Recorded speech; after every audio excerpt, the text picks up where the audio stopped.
President Obama will go to Copenhagen next month for a major climate change summit. That word today coming from the White House, and it comes as Congress is still divided over new climate change legislation. Meanwhile, the global warming controversy, that is heating up as well after hackers have made public some of these sensitive emails. Our CNN's Brooke Baldwin, she's got the story. Brooke, tell us what this is about, the center of this controversy over the emails. Yes. Suzanne, how about the timing of all of this? Yes, we are talking about hundreds of emails and documents spanning just about a decade here among prominent climate scientists, and they had been hacked, as you mentioned, fanning really debate over whether some scientists might have exaggerated their case for man-made climate change.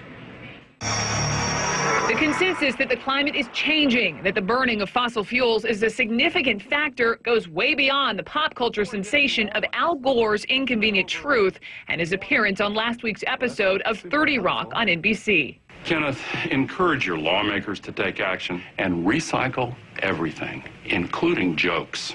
I'm sorry, sir, what? Quiet. A whale is in trouble. I have to go.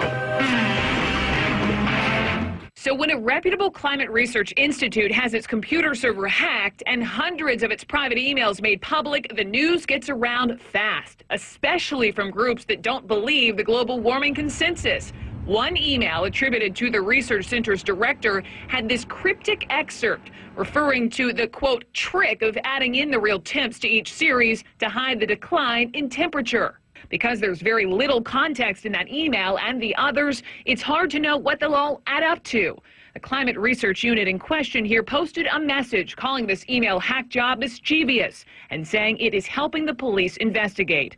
Senator James Inhofe has for many years portrayed this data showing the warming trend as a hoax and sees the emails as evidence.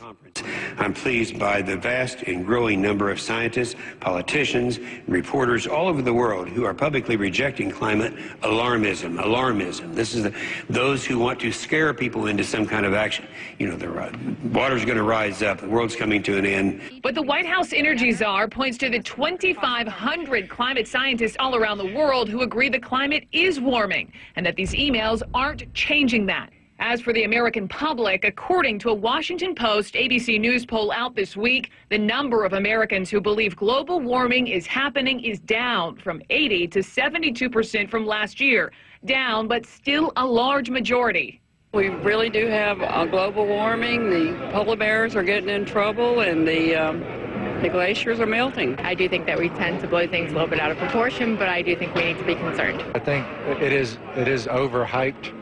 I think some of it is attributed to man, but not all of it. That same Washington Post ABC News poll shows since 2006, the increase in climate skepticism is driven largely by a shift within the Republican Party and independents. There was also a dip among Democrats, but small. Still, a majority of respondents support a national cap on greenhouse gas emissions.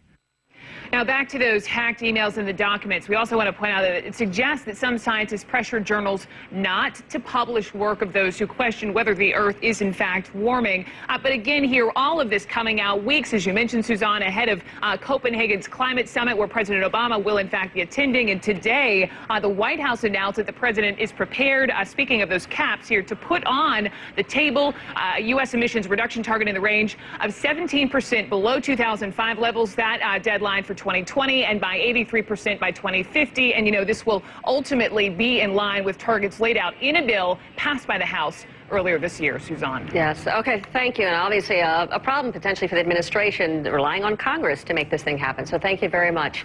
Well, former vice presidential candidate Sarah Palin is going to get top billing at what is being called the first National Tea Party convention.